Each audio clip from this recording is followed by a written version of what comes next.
आज हम बात करेंगे आईआरसीटीसी के स्टॉक के बारे में। वीडियो शुरू करने से पहले मैं डिस्क्लेमर देना चाहूंगा कि मैं इसे अभी रजिस्टर्ड नहीं हूँ। ये वीडियो मैं सिर्फ एजुकेशनल पर्पस के लिए बना रहा हूँ। इस वीडियो के बेसिस पर आप बाई सेल या होल्ड का डिसीजन मत लीजिए।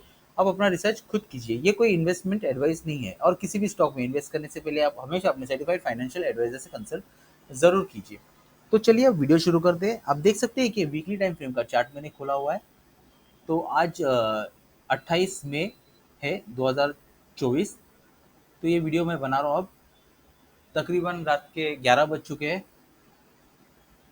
तो देखते हैं स्टॉक कैसे बिहेव कर रहा है। ये जो स्टॉक है ना, अगर आप देखेंगे कि तकरीबन 900 प्लस दिन के बाद स्टॉक ने ये लेवल का ब्रेकआउट दिया था। ये देखिए, ये जो मैंने ब्लू लाइन बनाया ना, ये एक ब्रेकआउट है ये लेवल्स का। यहाँ पर एक हाई बनाया था, हाई इसलिए यहाँ पर क्लोजिंग लिया था स्टॉक ने।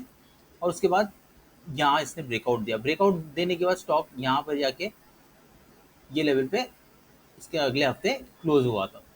क्लोजिंग होने के बाद स्टॉक ये लेवल सस्टेन अभी तो नहीं कर पाया है। अभी ये डिसाइड होगा ये फ्राइडे को जब क्लोजिंग होगा कैंडल 3:20-25 के बाद में।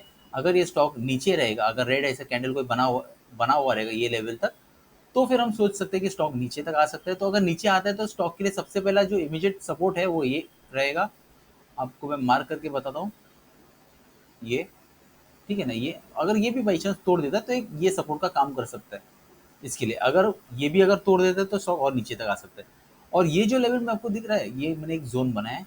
यहाँ आप देख सकते हैं स्टॉक यहाँ तक ऊपर गया, यहाँ से एक सेलिंग हो गया, स्टॉक एकदम नीचे तक आया है। फिर उसके बाद ये एक जोन है अभी स्टॉक के लिए। स्टॉक देखिए आप, ये लेवल पे गया तो था लेकिन यहाँ से ना सेलिंग हो रहा है, तो ये एक जोन है। तो अगर स्टॉक ऊपर जाना चाहता है ना, तो इसे ये पूरा कवर करना पड़ेगा। ये सेलिंग जोन, ये विक पूरा भरना पड़ेगा यहाँ से ग्रीन कैंडल से, आहिस्ता आहिस्ता आहिस्ता, या कोई एक बुलिश कैंडल भी बन सकता है। तो स्टॉक तब हम सोचेंगे, फिर स्टॉक एक नया हाई हाई बनाएगा। ये है 1291, जिसका हाई जो है, ठीक है ना। तो अगर ये तोड़ता है ये लेवल्स को, देखिए मैं हमेशा एक बात कहता हूँ कि अगर सोचिए कोई भी एक कैंडल बनता है, जैसे कि अभी कोई भी एक ग्रीन कैंडल बन गया यहाँ पे बुलिश, फिर उसके बाद एक बन गया या तीसरा कैंडल बन गया, फिर ब्रेकआउट दिया, तो उसमें ज़्यादा चांसेस रहते हैं कि स्टॉक जैसा ऊपर गया तो वैसे ही स्पीड से नीचे भी आएगा।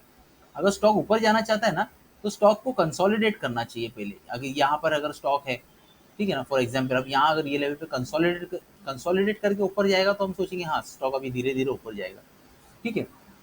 तो ये सब चीज़ें होती है। तो अगर स्टॉक और जैसे कोई कोई स्टॉक रहता है, अगर ये गिर रहा है, तो जैसा जिस स्पीड से, जैसे कि आप देख सकते हैं यहाँ से स्टॉक गिरते गया, फिर जैसा गिरा ये से ऊपर भी गया।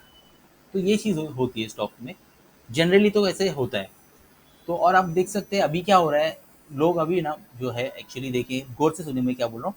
शायद आप लोग को पता भी है लेकिन फिर भी मैं रिपीट करता हूँ कि अभी जो चल रहा है ना, इलेक्शन पीरियड है। तो अब ना लोग डरे हुए हैं इन्वेस्ट करने से पहले कि मार्केट कैसा रिएक्ट करेगा, लोगों को पता नहीं। तो इसके लिए लोग रिजल्ट्स का वेट कर रहे हैं, उसके बाद लोग अपना डिसीजन लेंगे। तो मेरे हिसाब से तो आप लोग को फोमो में कोई स्टॉक लेना नहीं चाहिए। तो आप लोगों को वेट करना चाहिए। जैसे जैसे वेट करना चाहिए, मैं क्यों बोल रहा हूँ, जैसे कि अभी ये स्टॉक है, देखिए ये स्टॉक है, अभी इसका सपोर्ट कहाँ है, अगर गिरेगा तो यहाँ तक गिरेगा। अगर यहाँ तक स्टॉक गिर गया, सोचिए गिरने के बाद अगर कोई रेड कैंडल बनता है तो फिर वो रेड कैंडल पे एंट्री मत लीजिए, ठीक है ना। अगर कोई बेरिश कैंडल रहेगा तो इंसान क्या करता है, बेरिश कैंडल में एंट्री ले लेता है। ये ये सोच के कि अभी सस्ता हो गया, लेकिन बेरिश जो रेड कैंडल रहता है ना, यहाँ आपने तो एंट्री ले लिया, सोचिए 990 पर, हाँ एग्जाम्पल। लेकिन वो रेड कैंडल है ना, तो उसके बाद और नीचे तक भी गिर सकता है। तो इसलिए अगर कोई रेड कैंडल बनता है, उसके बाद कोई बुलिश कैंडल बनता है ना, तो बुलिश कैंडल बनने के बाद क्या होता है, भले आपको स्टॉक थोड़ा प्रीमियम रेट में मिलेगा, लेकिन क्या होता है, कम से कम वो ऊपर जाने का एक कंफर्मेशन देता है। तो जब तक अच्छा कोई कैंडल बनता नहीं अच्छे वॉल्यूम के साथ में, और वो होना चाहिए सपोर्ट लेवल्स पे। जैसे अभी आप देख सकते हैं, यहाँ यहाँ स्टॉक आया, यहाँ से स्टॉक ने सपोर्ट लिया, फिर एक यहाँ पे स्टॉक ने एक कंफर्मेशन दिया, ठीक है, यहाँ पर रुक के फिर आहिस्ता आहिस्ता ऊपर गया। तो ये चीज़ें अब आप लोगों को ध्यान देना चाहिए कि स्टॉक ऐसे नहीं, आपने अभी ये स्टॉक ले लिया। अगर फॉर एग्जांपल आपको मैं बता दूँ, अब ये स्टॉक यहाँ पर है, ठीक है, अब ये एक सपोर्ट है, ठीक है, अगर सोचिए ये सपोर्ट है, तो अगर यहाँ पे कोई कैंडल आया ना यहाँ, तो यहाँ ये होता है नो ट्रेडिंग जोन। सोचिए ये लेवल्स पे, तो जब तक नो ट्रेडिंग जोन में क्या होगा, अगर आप यहाँ पर आज इंसान एंट्री करता है स्टॉक में, तो फिर स्टॉक जो अपना सपोर्ट लेवल है वो टेक्निकल एनालिसिस के हिसाब से उस पैटर्न के ऊपर से स्टॉक बिहेव करता है। तो उसको अगर टच होना तो आहिस्ता आहिस्ता वो टच करेगा, फिर सपोर्ट लेगा, फिर ऊपर जाएगा। और सपोर्ट लेके अगर उसको गिरना है नीचे, या उसके रिजल्ट्स खराब है, या कंपनी अच्छे से परफॉर्म नहीं कर रही है, कुछ न्यूज़ खराब है उस पर, तो सपोर्ट लेवल भी तब काम नहीं करता है। अगर कोई न्यूज़ आया जो नेगेटिव न्यूज़ है, तो कितना भी बड़ा स्ट्रॉन्ग सपोर्ट सपोर्ट रहे, वो तोड़ने में स्टॉक 1 मिनट नहीं लेता है, कुछ सेकेंड्स में ही गिर जाता है नीचे। तो ये सब चीज़ों को आपको ध्यान में रखना है। कोई भी स्टॉक है तो पहले अच्छे से उससे ऑब्जर्व करो। और मैं फिर से रिपीट करना चाहूँगा, ये वीडियो मैं सिर्फ एजुकेशनल पर्पज़ के लिए बना रहा हूँ। ये कोई बाई सेल या होल्ड का रिकमेंडेशन नहीं है, ये मैं सिर्फ आप लोगों के साथ में एक डिस्कस कर रहा हूँ नॉलेज के लिए। तो ये चीज़ों को आप ध्यान में रखिए। और आपके व्यूज़ क्या है स्टॉक के बारे में, कमेंट बॉक्स में कमेंट करके ज़रूर बताइए। तो मुझे भी अगर ऐसा कुछ लगता रहेगा, मैं आपका कुछ क्वेरी रहेगा तो मैं सॉल्व करने की कोशिश करूँगा। तो ठीक है, ये जो मैंने आपको बताया, जो मुझे लग रहा था चार्ट के हिसाब से मैंने आपको बताया है।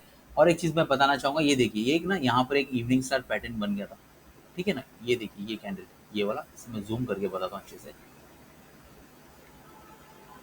ये इवनिंग स्टार पैटर्न क्या होता है ना, ये देखिए यहाँ पे एक बुलिश कैंडल बन गया, फिर एक डोजी बना, फिर उसके बाद में एक बेरिश कैंडल। ये पूरा इसको एनगल्फ कर लिया। एनगल्फ करने के बाद भी लेकिन क्या हुआ, जनरली ये जो पैटर्न रहता है ना, ये एक बेरिश पैटर्न है, स्टॉक नीचे आता है। लेकिन यहाँ पर क्या हुआ, ये इवनिंग स्टार पैटर्न को भी स्टॉक ने फेल कर दिया। यहाँ पर इतना बुलिश कैंडल बनाया और ऊपर जाने की कोशिश की, लेकिन ये स्टॉक ऊपर क्यों नहीं जा रहा है फिलहाल यहाँ से, क्योंकि ये जैसे मैंने आपको बताया, ये ना एक सेलिंग जोन है। तो यहाँ से अगर स्टॉक अगर ऊपर जाता है तो आई धीरे धीरे करके निकल सकता है। अगर कोई अच्छी न्यूज़ है, जैसे कि रिजल्ट है इसके कल, अगर रिजल्ट अच्छे आए तो फिर लोग इन्वेस्ट करते हैं इसमें। इन्वेस्ट करने के बाद में आहिस्ता आहिस्ता फिर स्टॉक ऊपर निकलेगा। लेकिन अभी मेरा तो ये है कि इलेक्शन के जब तक रिजल्ट्स आते नहीं, इलेक्शन के, ये तो ये स्टॉक की कंपनी के रिजल्ट है कल, तो इलेक्शन के रिजल्ट जब तक आते हैं नहीं है, तो मुझे लगता है आप वेट एंड वॉच करो। और फिर से मैं रिपीट करता हूँ कि आप अपना डिसीजन खुद लीजिए, ये कोई इन्वेस्टमेंट एडवाइस नहीं है। और अगर आपको कुछ लगता है तो कमेंट करके आप पूछ सकते हैं।